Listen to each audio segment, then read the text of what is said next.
নমস্কাৰ। আজি ৰাভা দিৱস উপলক্ষে মই তেখেতৰ এটি কবিতা আবৃত্তি কৰিবলৈ ওলাইছোঁ। কবিতাৰ শিৰোনাম ভাং ভাং ভাং। কবি কলাগুৰু বিষ্ণুপ্ৰসাদ ৰাভা। ভাং ভাং ভাং ভাং লোহাৰ শিকলি ভাং। চিং চিং চিং চিং দাসত্বৰ বান্ধোন চিং।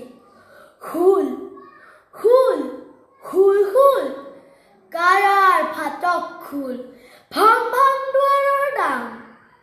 শুন সৌৱা শুন শুন শুহিছে ৰণবিষাণ।